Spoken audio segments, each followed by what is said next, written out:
Moikka! Me ollaan tultu tapaamaan Aarrea, jolla menee päin persettä. Aaren lähtökohdat elämään on olleet hyvin heikot.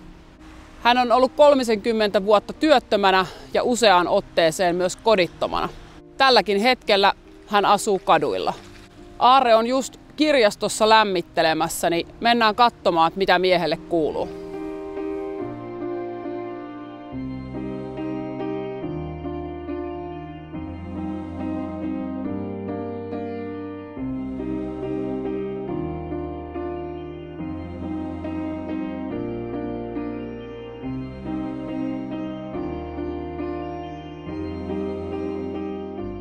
Missäs meni viime yö? No se meni ihan tuossa, mä olin tuossa seurakunnan penkillä siinä, millä kato kun vettä sataa, niin siinä on hyvä olla, kun sellainen kuin katos on, pitää olla.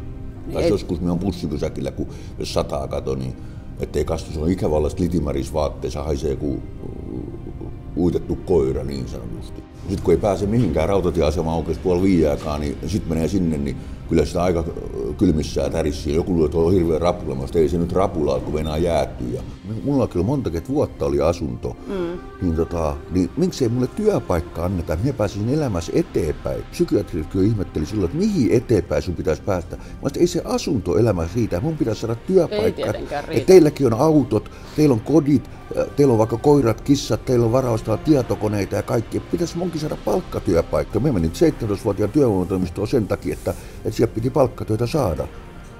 Mutta kun ei ne ei halunnut tehdä, että sitä mä just ihmettelen, että miksi ne saa sitä palkkaa. Ja tavallaan ne varastaa Suomen valtiolta, että jos ne on siellä työvoimatoimistossa, ne ei saa mitään aikaiseksi, niin se pitää olla tulospalkkaus. Eli että jos laitetaan minut sinne, sanotaan, että kuukauden sisällä mulle on järjestetään palkkatyöpaikka, jos ei työkkärin se virkailija, vaikka joku ei tee sitä asiaa, niin sitten sille ei makseta palkkaa niin kauan aikaa, että se tulos syntyy. Ne ei ymmärrä, mikä on tulospalkkaus. Mä ajattelin, että miten ne on päässeet sinne työkkäriin töihin. Niin. Esimerkiksi minäkin, kun tiedän paljon autoista, niin minä rupesin sitten puhumaan näistä, just että monilla on, pitää tehdä niin kuin ammattiautoille, kun niillä on orjanlänget tai nälkäraamit. Niin se kysyi, mikä on orjan työt. Mä sanoin, että ennen oli Egyptissä oli semmoisia koria, piiskattiin, ja, että vettä ja leipää piti kiviin raahata sinne pyramideille. Niin ne ei tiennyt, mikä on orjatyöt, koska monethan joutuu tänä päivänäkin tekemään 9 € päiväpalkalla. Niin miksei työkkäri näin, niillä on hienommat konttorityöt siellä, niin miksei ne tee 9 € sitä työkkärin virkailijan työtä? Miksi ne saa niinku kuukausipalkan tai tuntipalkan? Miten kauan sä oot ollut työttömänä? Nyt tulee joulukuun 16. päivä 31 vuotta. Okei. Minkä ikäinen sä oot? 47. Kertoisitko sä pikkaset taustaa susta, että ketä me ollaan tultu tänne tapaamaan? Kuka tässä mun edessä istuu? No minä olen. Joo. Täältä Kouvolasta oot? Joo. Kotoisin? Joo. Kyllä. Koko ikäni asunut tässä. Joo. Tuttu kaupunki? Joo. Minkälainen sulla oli lapsuus? Kertoisitko se siitä jotain? No aika huonoa se oli, kun mä sanoin, että olin koulukiusattu ja isä istui linnassa. Okei. Joo, niin ei ollut mikään hyvä lapsuus. Sä kerroit vähän niistä sun vanhemmista eilen puhelimessa lyhykäisesti, niin miten ne sun vanhempien valinnat on vaikuttanut sun elämään ja sun mahdollisuuksiin? No siltä se on just vaikuttanut, kato, koska minä synnyin niin sanotusti rikolliseen perheeseen. Joo. Isällä oli 12 lasta 2 naisen kanssa. Joo. Ja minä olin sitten se suku niin pieni, niin sitten se oli helppo kiusata. Meitä oli muitakin veljeksiä siinä, niin jouduttiin kiusatuksi sen takia, kun isä joutui vankilaan. Ja viranomaiset ei silloinkaan saanut puuttua asioihin, että laittaa niitä niinku kiusaajia kuriin niin sanotusti. Minäkään kouluun pystynyt käymään, niin sitten siirrettiin, taksilla vietiin erityiskouluun, niin, mutta se sitten loppui koulukiusaaminen, mutta sitten kotipaikkakunnalla, kun tuli taksilla, niin sitten se kiusaaminen jatkui. Ne oli siellä ne rikkaiden kakarat ja poliisien lapset ja viranomaisten lapset ja kukaan ei puuttunut asioihin. No. Minkälaisia tunteita se silloin herätti? No ei siinä kuule tunteita enää, kyllä tunteet kuoli hyvin pienenä poikana jo. Fyysisesti elossa, mutta tunteet kuoli. Kyllä. Joutuiko kovettamaan itsensä? Joo, kyllä se joutui joo. Ja yksin joutui kulkemaan polut. Et sen takia minä just mietin, kun monetkin kertoo nyt netissä, ne kertoo mun elämäntarinaa. Mä ajattelin, että kun minä yksinään liikkunut, pienen poikanakin, kaikki kesälomat minä vietin yksinään kuorma-autojen repsikkana, niin siellä ei ollut ketään muita mukana, paitsi ne rekkakuskit, ja suurin osa niistä on kuolleet. Ja ihmiset kertoo sitten sun tarinaa tietämättä sitä tarinaa. Niin, että kun ei ole minun matkassa ollut. Niin. Koska eihän minun äitikään eikä muut veljetkään pysty, kun minä yksinään liikuin. Kyllä. Niin. Miten sitten ventovieraat ihmiset muka tietää mun tarinan? Totta kai ihminen pystyy värittämään tällaisia. Monet tekee kirjoikin ja kertoo siellä sellaisia asioita, niin se on kuulopuheita vaan, mutta se, mitä ihminen itse sanoo, niin se on aina se totuus. Oliko silloin lapsena sulla niin mitään unelmia tai tavoitteita? No olihan mulla, koska niin kuin minä sanoin, minä olen 70 sorautus pienen poikana ollut repsikkana, että oli tarkoitus tulla yksityisyrittäjäksi. Että menee ekaksi vieraille töihin, joku ihan vaikka mihinkä palkkatöihin, ostaa käytetyn kuorma-auto ja sen jälkeen minä laitan omat nimet siihen ja olen yksityisyrittäjä. Että siihen tarvitsee kouluja käydä, koska mun setäkin on ammattikuorma-autolle ollut yli 40 vuotta, niin se ei edes käynyt kansakouluun siihen aikaan. Ja isä oli kanssa, se teki romuhommia, silloin oli kuorma-auto, useitakin kuorma-auto elämäaikaa ja teki romuja. Siihen ei tarvita minkäännäköistä vaatimusta, ajokortti riittää. Silloin kun minäkin, kun olin 18-vuotias, ei ollut digipiirturikortteja, ei ollut minkäännäköisiä tulityökortteja, mitä näitä nyt onkin. Pelkkä ajokortilla pystyi saamaan töitä, mutta viranomaiset ei halunnut järjestää. Pakettiautoakin olisi saanut ajaa vaikka työkseen ajokortin kanssa, vie paketteja kauppaa tai johonkin. Ne ei halunnut, eikä niitä löytynyt. Sitten mä kysyin näitäkin työvoimatoimistossa näitä oppisopimuspaikkoja, et siellä jaksa olla oppisopimuksella, siitä olisi saanut heti palkkaa.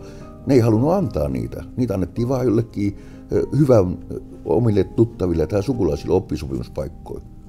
Ei mulla sitten paljon vaihtoehtoa ollut, kun minä en ole peruskoulukaan käynyt. Mä olin, sitten jäi koulu kesken 7. luokalla, niin eipä sitä pysty mitään tekemään, kun ei pysty edes ammattikouluun menemään eikä kiinnostanut.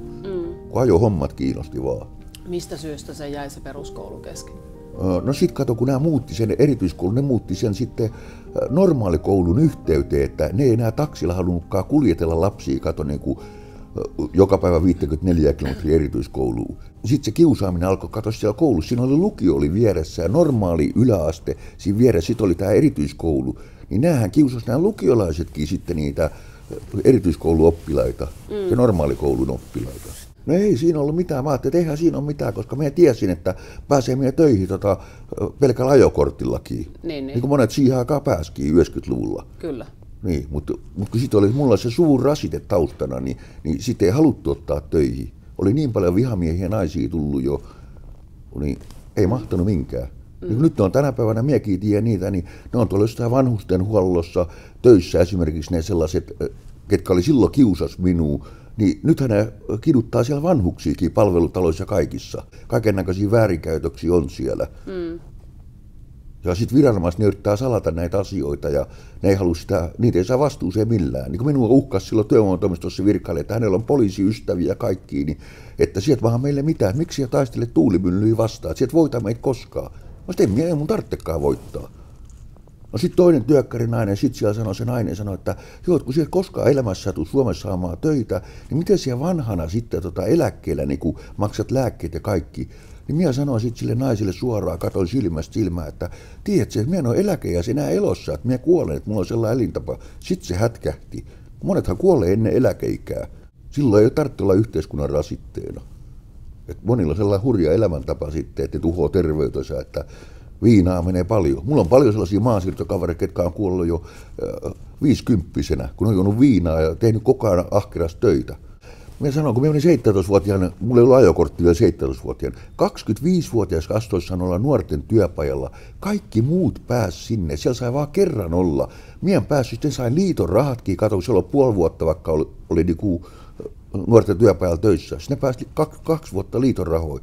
Niin mun vuoro ei tullut koskaan. Sinne ei saanut jos sinä vaikka esimerkiksi olet siellä 1 kerran ollut, sitten toista kertaa ei saa mennä. Niin mun vuoro ei tullut, nuoremmatkin pääsi ohitte 80-luvulla syntyneet ja tällaista pääsi sitten katsoa sinne nuorten työpajalle. Mä ihmettelin sitä, mutta se oli just kun mä sanoin, että se johtui siitä, että mihinkä suku oli syntynyt. Jotkut syntyy puukauha niin sanotusti perseessä, jotkut syntyy kultalusikka. Ja sulla oli puukauha? Joo. No mitä sä ajattelet nykyään sun mahdollisuuksista vielä työllistyä? No eihän kato, kun siihenkin aikaan, kun me olin silloin 17-vuotias, me luin siihen aikaan, lehdessäkin luki, että nuoret on etusijalle, että saa työpaikkaa, että 40-vuotiaat on liian vanhoja mukaan työelämään jo. Niin minä olen nyt 47, niin voi hyvää päivää, että mihin töihin minä voisin päästä. Kun kato, ikäsyrjintä alkaa olla ja monet sanoo, että ne on liian vanhoja jo. Mutta haluja olisi mennä. Joo, totta kai. Mutta nyt kun mulla on, niin kuin minä sanoin, että on velat niskas, ne on ikävä, että sitten ei pysty itselle hankkimaan, mitä pystyisi ulosottoon, menisi koko ajan vaan rahaa ja rahaa. Sekin, että silloin tuli aikoinaan perustuslaki, niin siinä sanottiin justiin, että ketään ei saa kohdella eriarvoisesti ja ihminen saa valita oman asuinpaikkansa ja kaikki. Perustuslaki, niin nämä rikko Kouvolassa, sosiaalivirkailijat rikko Suomen perustuslaki, koska siellä on poliisin vaimo töissä tuolla sosiaalitoimistossa. Mie en tiennyt, kun mie menin tekemään rikosilmoitusta siitä, niin poliisi nauroi mut pellolle poliisilaitokselta.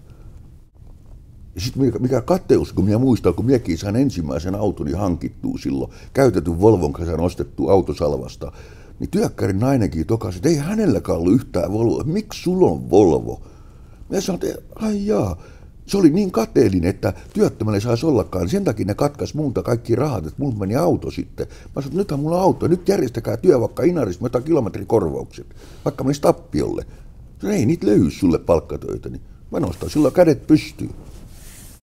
Monta kertaa asioita ei tuoda julkisuuteen. Ei esimerkiksi tätä minunkaan, se oli Kouvolassa ennakkotapaus, Suomen perustuslaki rikko viranomaiset, niin siitä ei tullut minkäännäköistä juttua iltapäivälehtiä eikä Kouvolan Sanomiin. Ja minä voitin sen asian hallinto-oikeudessa. Silloin olisi pitänyt laittaa nämä Kouvolan viranomaiset vuonna 2000, mä olin 23-vuotias silloin. Ne olisi pitänyt laittaa silloin vastuuseen ja tehdä iso lehtijuttu ja viralta pois. Ja sitten laitetaan vähäksi aikaa, tutkitaan mielentila niiltä, viiää mielisairaalaa ja katsotaan, miten heidän sitten tulee naurualaiseksi viranomaisten lapset ja ne joutuu katoa, kun he on rikkonut perustuslakia, kun sitten laki pitää kunnioittaa. Viranomaisessa saa koskaan rikkoa lakikirjaa. Voi. No sitten sä oot kaduilla elänyt. Joo. Pitkään. No ei tässä nyt tulee vuosi ja 6 kuukautta tulee vasta. Mutta tämä on 4. kerta, kun mä oon koditon. Eihän mä pysty maksamaan vuokria. Niin kuin mä sanoin, mä olin 22 vuotta asuin silloin vanhan äitini luona, mä asuin silloin. Ja koko ajan mä ootin, mä en käyttänyt alkoholin, tupakkaan, huumeita. Yritin autoa sit ylläpitää siinä työttömyyskorvauksella. Mutta ei töitä, kun ei saa. Ilman autoa. Yksikin sanoi silloin työkkärin nainen, me menin ilmoittautumaan sinne, niin sanoin, että joo, meillä olisi tuolla Iitin Lyöttilä, se olisi työpaikka, niin mun ei ollut silloin autoa. Mä sanoin, en minä pysty menemään, että miten sinne pystyy menemään ilman autoa. Enkä me tietysti tiedä, että olisiko minä saanutkaan sitä, vaikka mulla olisi auto ollut sitten, mutta silloin ei ollut. Niin mä sanoin, että ei pysty, että se matka tulee esille, että auto on pakko olla ihmisellä. Sen takia minulla oli tärkeää mennä ensimmäisen heti 18-vuotiaan autokouluun, että ajokortti pitää hankkia. No minkälaisia haasteita kohtaat päivittäin tuolla kadulla eläessä? No kyllä siellä aika paljon tulee haasteita. Ihmiset tulee siellä kyselemään ja kaikki. Mä sanon, että mä en jaksa jatkuvasti selittää näitä asioita. Niin kuin. Koska nämä asiat ei tässä jamassa olisi, koska viranomaisethan on laiminlyöneet tehtävänsä täällä Kouvolassa.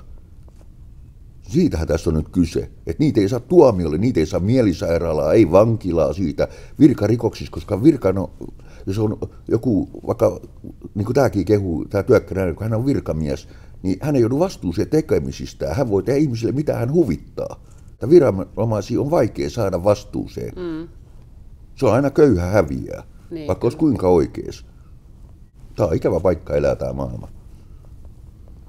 Oikeutta on hyvin vaikea saada täällä. Millaisia ne on niin kuin ihan konkreettisesti ne päivittäiset haasteet sulla tuolla kadulla eläessä? No on niitä niin paljon, ei niitä pysty luettelemaan. Kylmyys, nälkä? No ei siinä nälkä, kyllä sitä ruokaa jotain saa. Sytyä vaikka roskapöntöistä.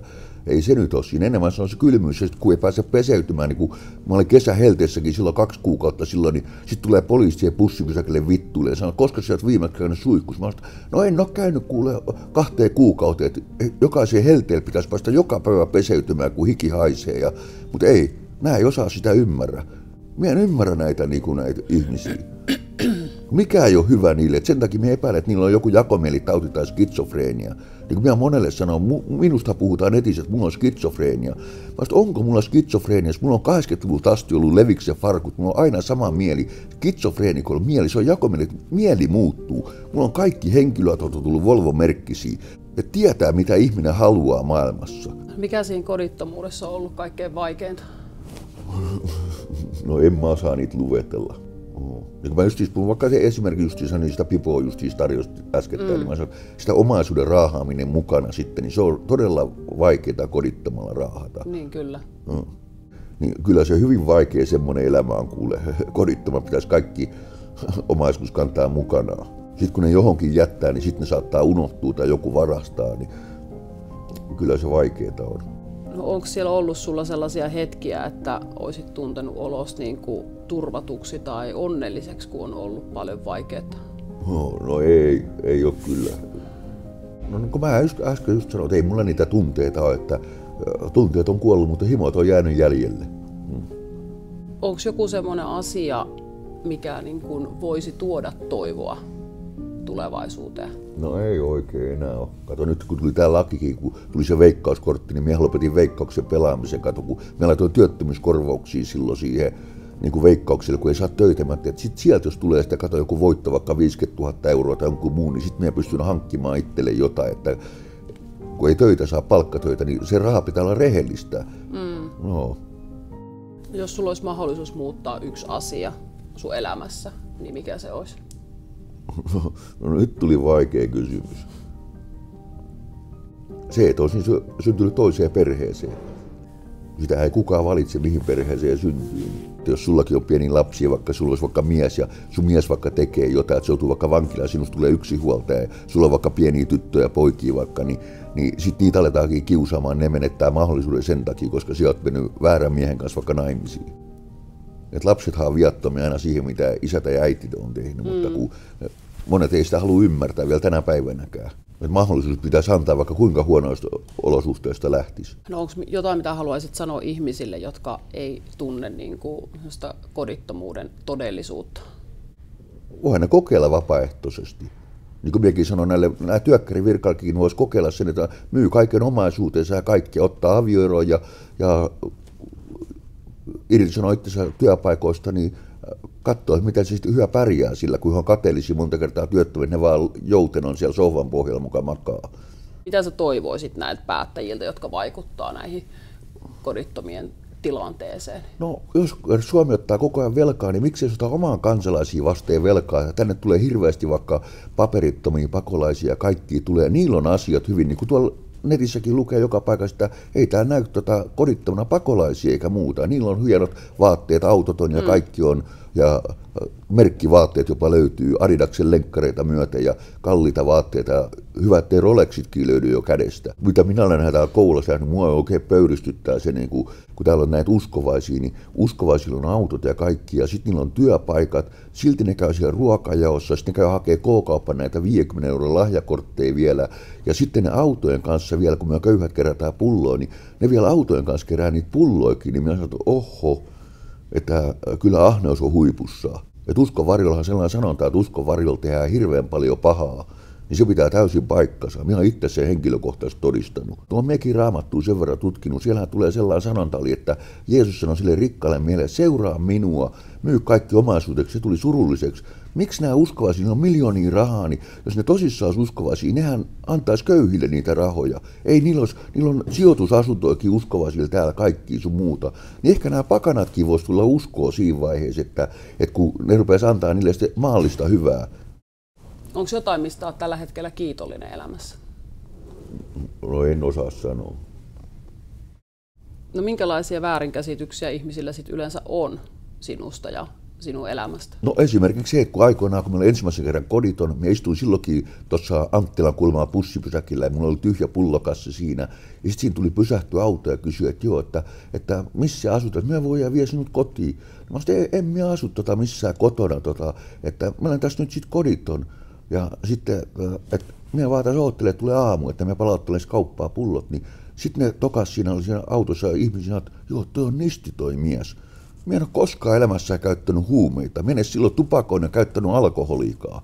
Mitä sä haluaisit kertoa niille, jotka on muodostanut mielipiteensä pelkästään sun niin kuin ulkoisen tilanteen perusteella? No, mitä mä osaan niille sanoa? Että ehkä jos niillä on lahopää, niin ei ne seuraavan päivän enää muista sitä asiaa. Kato, kun toiset ihmiset, niin ne on olevinaan niin fiksuja, kaikki on asiat mennyt, vaikka ne saattaa tehdä kulissit, niilläkin saattaa olla pystyssä, että 4 seinän sisällä siellä saattaa nyrkit viuhuu sun muuta, mutta se ei tule kenenkään tietoisuuteen, että ne on sitten olevinaan sitä parempaa kansaa. Jos se sun tarina voittaisi kilpailun, niin mitä tekisit niillä rahoilla? No se just plus 10 tonnista, niin en mä pystyisi tekemään varmaan mitään, kun ulosotto siihen puuttuisi heti. Varmaan ostaisin ensimmäisen jonkun käytetyn romun Volvon ostaisin, halvalla saisin. Ja vielä, jos 5 tonnilla saisin vaikka autoliikkeeseen, niin 5 tonnia olisi vielä bensarahaa. Sitten se olisi tuhlattu vähän päästä se rahaa. Niin justiin. Niin. Mutta olisi ainakin auto pääsisi liikkumaan. Niin, muutaman kuukauden. Kato, kun Volvohan syö sen verran bensaa, vaikka olisi minkä näköinen ruiskuvehe. Tai sitten jos me ostaisin 5 tonnin kuorma-auton, niin sitten se menisi varmaan kuukaudessa jo siihen dieseliin. Siinä oli Aarre ja Aarren tarina. Mitä ajatuksia herättää? Sä voit tukea häntä tykkäämällä, jakamalla ja kommentoimalla sekä levittämällä Aarren tarinaa sosiaalisessa mediassa. Aina ei saa mitä pyytää. Kyllä se varmaan se pipo mahtuu tänne vielä taskuun. Voihan minä sen laittaa tähän. No, laita. Anna sinä jollekin, joka tarvii. Tunnet sä ketä, joka tarvii villasukkia? No en mä tiedä, mutta on siellä se rautatieasemalla se yksi makaa siellä patteri päällä. Ne vie siellä sille, jos se on siellä vielä. Se yleensä on siellä, se nukkuu siinä, niin se käyttää villa. Minä olen tottunut käyttää tennis.